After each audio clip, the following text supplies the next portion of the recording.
Hello and welcome to the Woodrow Wilson Center. We are congressionally chartered, scholarship-driven, and fiercely nonpartisan. And we are delighted to welcome to this Global Europe program today Dr. Phyllis Berry. She is one of the U.S. government's foremost experts on Germany and Europe. She received her doctorate from Georgetown University. Her dissertation focused on the role of decision-making in the German Chancellor's office and how that affected policy. She has taught courses on both Germany and European politics. Her analysis of ongoing developments has just been a huge resource for people working both in government and in the think tank community here in Washington for years. Dr. Berry is currently the National Intelligence Officer for Europe at the National Intelligence Council. She and her colleagues at the NIC helped produce the Quadrennial Global Trends Report, which is very much worth your time, so have a look at that. Today we're going to talk about yesterday's elections in the German state of Brandenburg. And because of your expertise, Phyllis, I want to have a look at this and what it means. These state-level elections are getting a lot of attention these days from both the public and the press.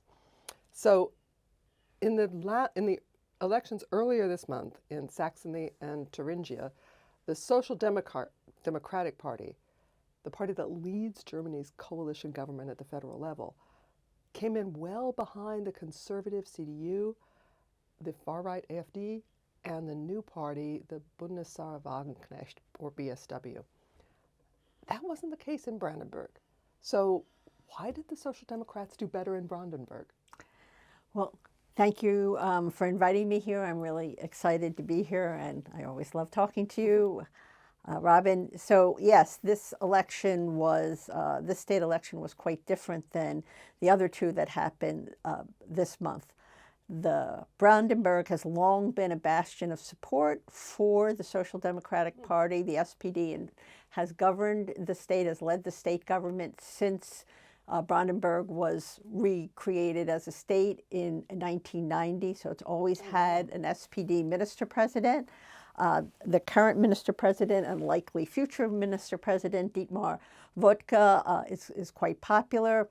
And he ran a really interesting campaign, which reflects a lot of larger trends, in fact. He ran a very personalistic campaign. He actually had announced that if his party didn't come in first, if he was defeated and couldn't defeat the AfD, the right-wing party, that he would resign. And so he was able to mobilize SPD voters. Actually, he mobilized his largest increase in share came from non-voters. He also mobilized and got votes from his two current coalition partners, which are the Greens and the Christian Democrats. And the SPD went from 19% in polls in July to just under 31% to win a plurality in that election. So and just to go over the results, because I think it'd be easier. That'd be good. So the SPD got 30.9% of the vote in 32 seats, so the largest party in the state parliament. The right extreme anti-foreigner AfD got 29.2%. Both of those parties gained support from 5 years ago.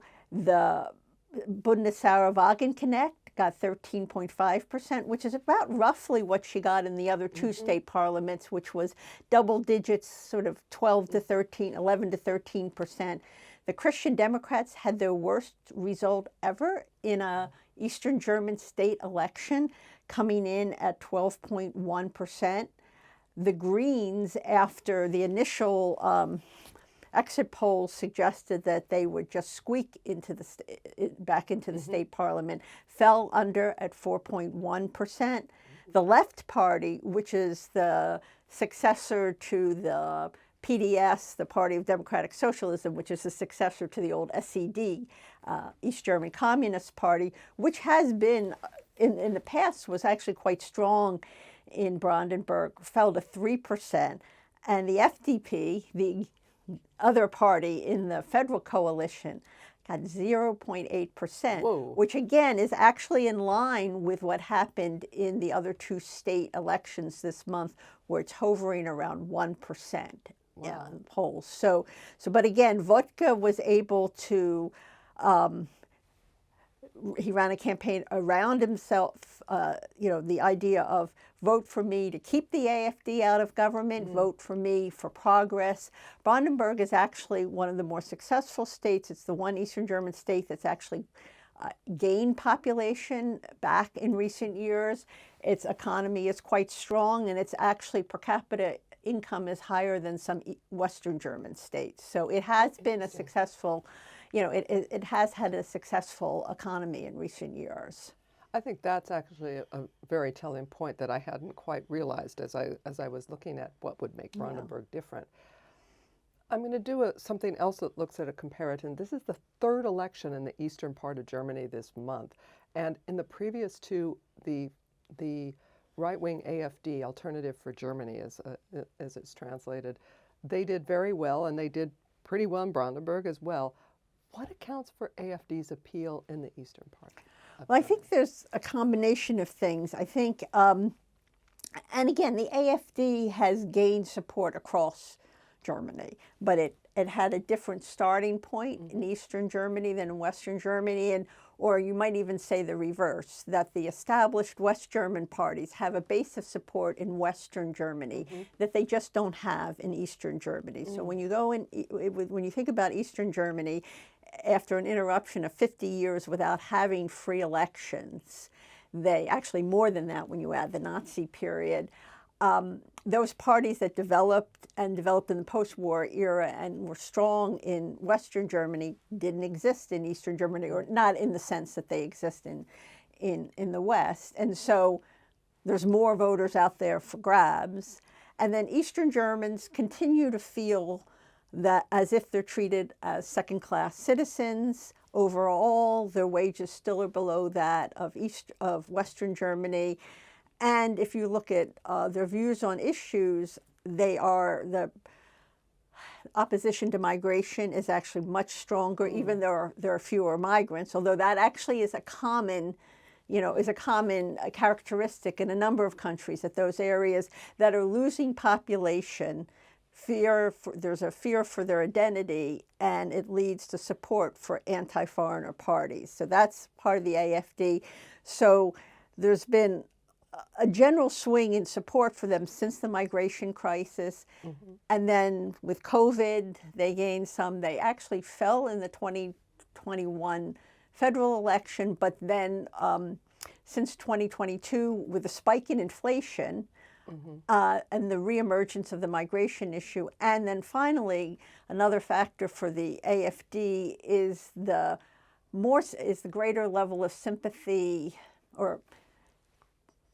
for Russia and opposition to support for the war in Ukraine, military support. And now some of that comes from the fact in Eastern Germany, because again, this is not typical of Central Europe, where you have a very strong anti-Soviet and Russian attitude. In Eastern Germany, there seems to be a difference where the resentment about Western arrogance, so West German arrogance, in some ways gets translated into, they treated Russia like they're treating us. And so there's a certain sort of, I don't want to exaggerate how they're not necessarily pro-Russian, but that they don't see it as the threat.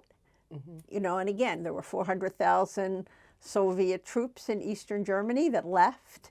And by the time they left, they weren't very threatening. They were, they didn't live better than the Eastern Germans. So the threat from Russia just wasn't felt in East Germany the way it's felt in some Central European countries. And then the alliance and the allegiance to NATO that you have in West Germany isn't there in Eastern Germany. So all of that adds to the AfD. But at a core, I also think it's just the Eastern Germans, again, they feel after 34 years, why aren't we the same?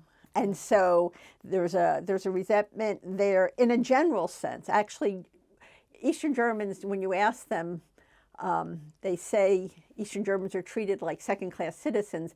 I'm not necessarily treated like a second-class citizen, but the group is. And so that helps the AfD. But then most recently, it's that and the migration, because they have owned that issue.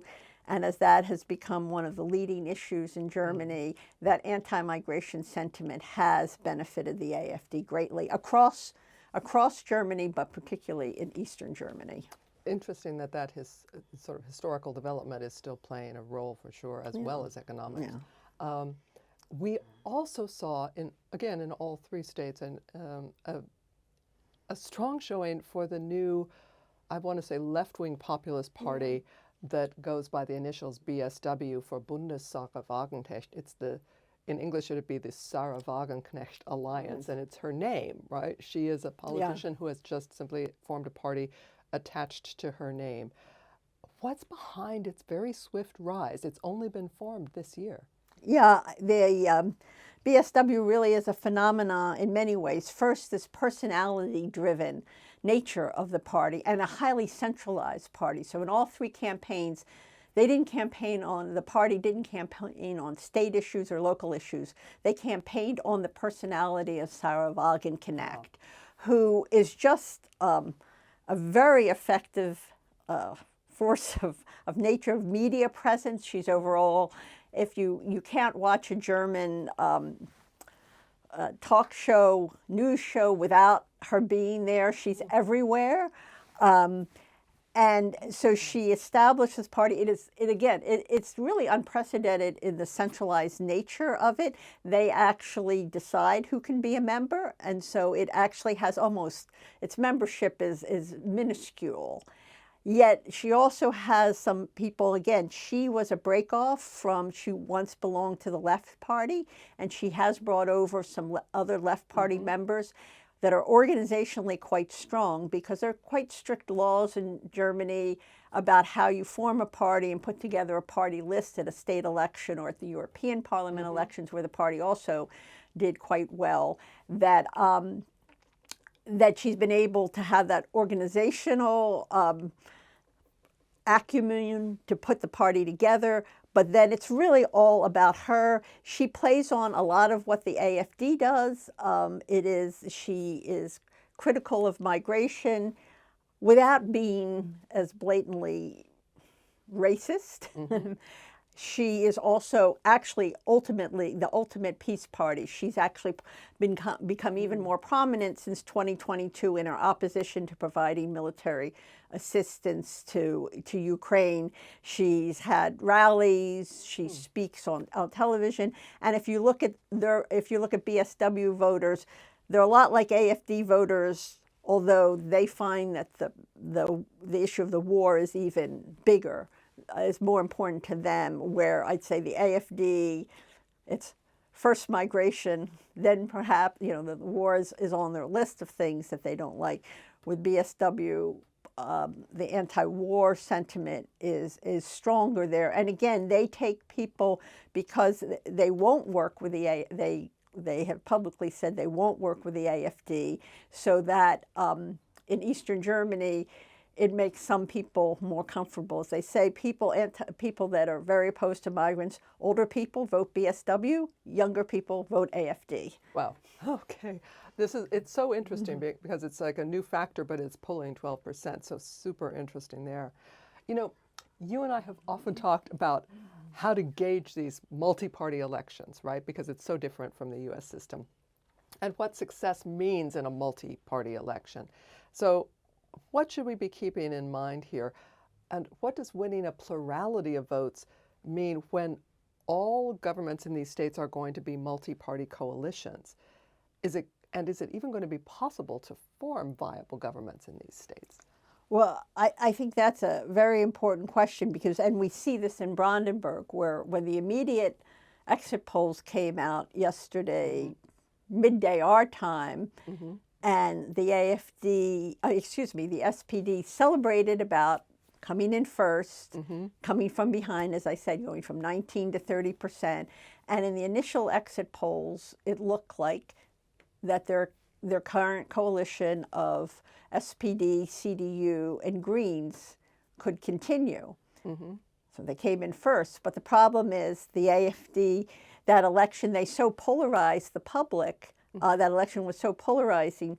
The AfD also gained support, and basically the SPD gained much of the support they gained was from their own coalition. Mm-hmm. And so we have a situation now where the coalition, the Greens aren't in the parliament, and the SPD and CDU don't have enough votes to actually have the 50% plus one. They come up short. They come up actually just one vote short. Wow. And so it matters. I just constantly say to people, you have to remember, it matters who comes in second and comes in third and comes in fourth, and whether they can work together or not. And what we have in these 3 state elections is there's not a really clear path to a government in any of them. I mean, there are talks, informal talks have begun in Saxony and Thuringia. But today, for example, in Brandenburg, the CDU announced it did not want to have talks with the SPD, that the SPD could talk to Bundesrat Wagenknecht. Together, those two parties have a majority, but they're opposed on some issues, and there's certainly this discomfort that Wagenknecht from Berlin seems to be exercising undue control over the state parties, which is really, it is not the way state politics works in Germany, and there's the independence of the state coalition. So putting together a government becomes very difficult, and you end up having a government made up of heterogeneous parties that don't really support one another. And I mean, sometimes you have a, quote, what we would think of as a responsible opposition party, but very rarely they're not necessarily the biggest. And so what's happened is that the AfD is often the largest, and is often the largest opposition party because the other parties won't work with it. Now, I mean, I think you can say it's legitimate. The other parties campaigned saying, we won't work with the AfD, and polling shows consistently that majorities of the public, whatever they think of the AfD, they don't want it to govern. But then what's the alternative? Yeah. What's the alternative government? And so it makes this government formation is going to be very difficult in all 3 states. And what we get in Germany, which existed even before recent trends, which is we have very unfrequent, real, complete changes in power. At the federal level, the only time you had a complete change of power was in 1998, where no party from the previous government was in the next government,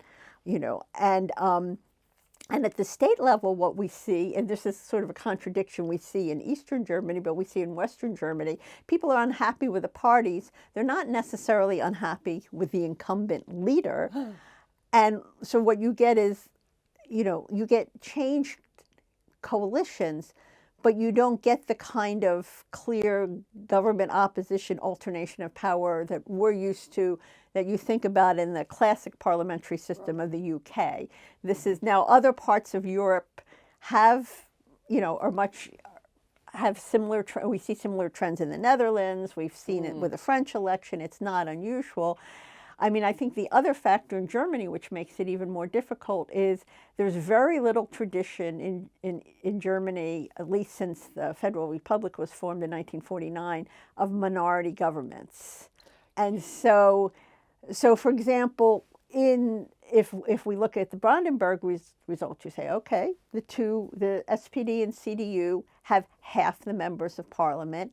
Yes, to elect a minister-president, normally on the first round, you have to have a majority plus 1. And on the second round, normally, you need that. But in most states, in the third round, a plurality will suffice. So if you presume that the AfD even if the AfD and BSW voted together, unless someone from the other parties didn't vote the way they were expected to, you would have a tie. You can't have, but they won't risk that, or they're reluctant to try a minority government, even though in most cases legislation just has to be passed by a simple plurality. You don't need that absolute majority of members for that. But Thuringia has had minority governments, but they're really the exception in Germany. Whereas in some of the northern European countries, they're quite common. Right. I mean, it's so interesting because we might actually see more of that. I noticed that I was actually surprised by the relative weakness of some of these parties in these elections, and particularly the Greens, which is in government at the federal level. Any thoughts on that? Well, the Greens and the FDP, and even more extreme, neither of these parties ever really firmly established themselves in Eastern Germany. So while these parties are suffering across, the federal government is unpopular across Germany right now based on opinion polling, and the Greens admit that they're facing very difficult times with inflation and high energy costs. The people are less concerned about environmental issues. But they were never fully established in Eastern Germany. And in fact, in all of these states, if you look at the development since 1990, they've fallen below the 5% clause before. So they've been in and out of the state parliaments and basically across Eastern Germany. That's happened in Western Germany to a lesser extent. The same is true for the FDP. I think both of these parties are in some ways quintessentially West German parties, particularly the Greens.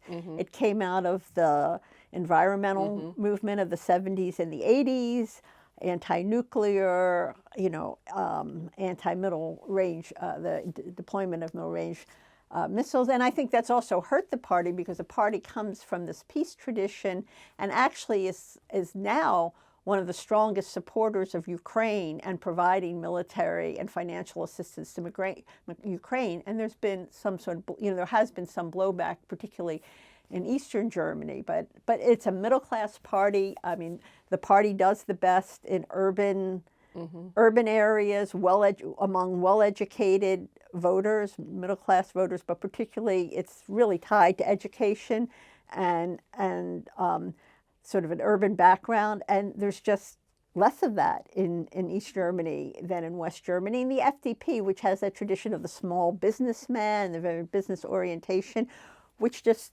doesn't, was interrupted, doesn't exist in East Germany the way it developed in the post-World War II period in West Germany. So both of those parties have struggled, and the FDP in particular, again, is struggling in Eastern Germany. Well, what this suggests, and all of these things that we've been talking about, these three elections seem to show that the process of German reunification, which really I think here we tend to think of as completed in the 1990s, and we celebrate every so often a 10-year anniversary of unification. It suggests that process is still ongoing. Is that how we should think of this? Well, I do think it is still ongoing, and I actually think if you think about it, it's not surprising.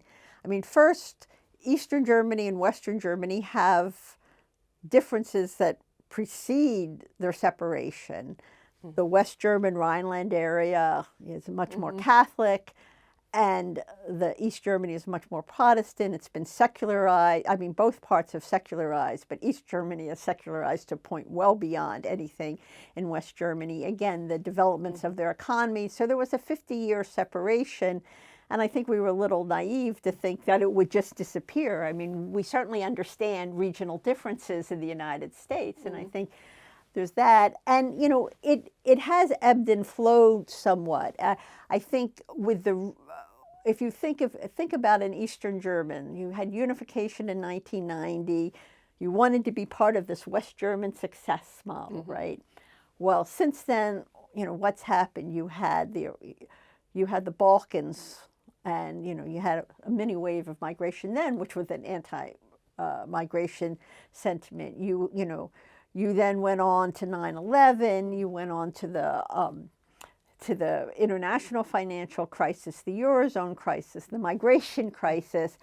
And so East Germans didn't have that font of, well, this is the system. And so what we see is quite still distinct views. As I said, Eastern Germans still feel that they're treated as a group, as second-class citizens. And if you look at the political leadership and the business leadership of Germany, it is overwhelmingly West German. You know, part of that too is Eastern Germany is about a fifth of that. So there, you know, so there's more difficulty that way too.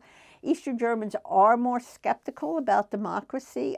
I thought one polling number that I found I thought was particularly interesting. 54% of Eastern Germans versus 27% of Western Germans believe they live in a country that appears to be a democracy, but where you don't really necessarily have a say. And this is what you hear, and again, the complaint which fosters support for AfD and BSW across Germany, but is particularly felt in Eastern Germany, is this, well, the leaders don't care about us. They don't listen to us. They live, you know, they're over there, and they don't think about us. And we try these parties, and so there's a disillusionment there.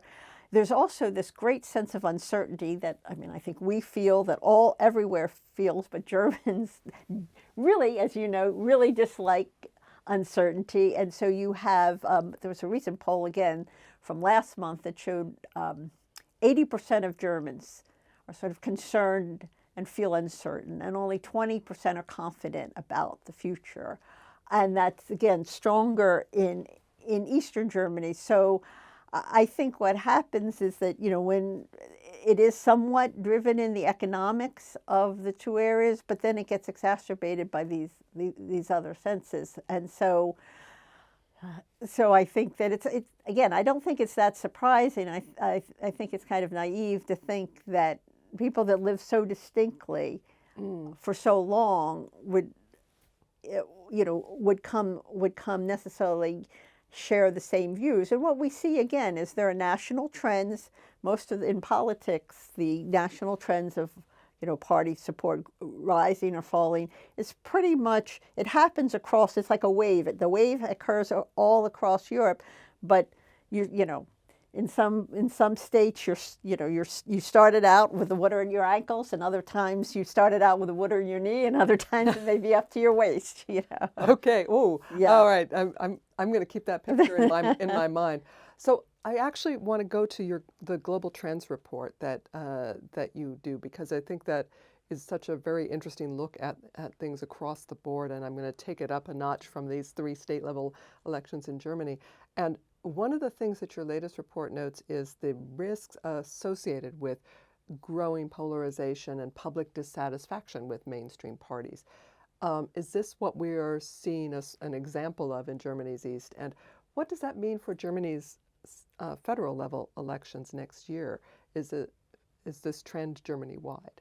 Well, I do think that it reflects a couple of things, and as we're working on, and particularly the Strategic Futures Group, which writes the global trends, but the entire NIC contributes to it, is one of the big trends we're talking about is an acceleration, right, of both an acceleration of the way things are happening. Again, this multi-crisis, so you're dealing with a lot of different things.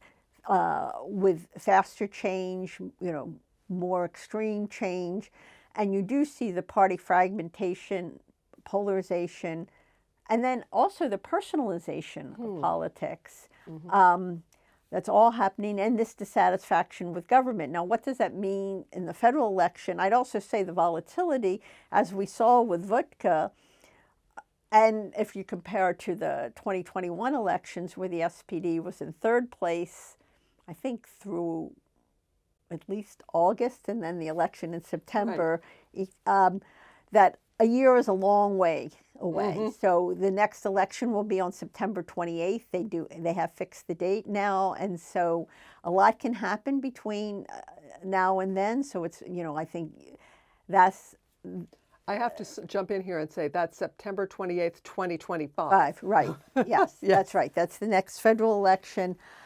So, but it's hard to see because, again, and Germany is facing this accumulation of crises, right? You have an economy that people feel, you know, which has major challenges. The auto sector, which is a big part of the economy, is facing major challenges. Within Europe is facing challenges. We have a war going on the continent, the biggest land war since World War II, continent. It's hard to think that these things are all going to work in a positive direction. I mean, but again, I'd be cautious because I think it's funny that 2021 election, the last election, was in this little sea of calm, right? Period of calm in between what was a very tumultuous period before it and a very tumultuous period after that. And I will say one of the things that we often say in the IC is we're very good at warning, and we're not often as good as imaginative about thinking about successes and what could go better. And that's one of the things we also have to think about. But I think, again, it is a much more challenging environment. And so it is hard to think that, it is likely that, again, government formation will be challenging at the federal level. That said, again, if you look at the federal level, while the AfD and the BSW do get support there, it's not nearly where it is at the federal level.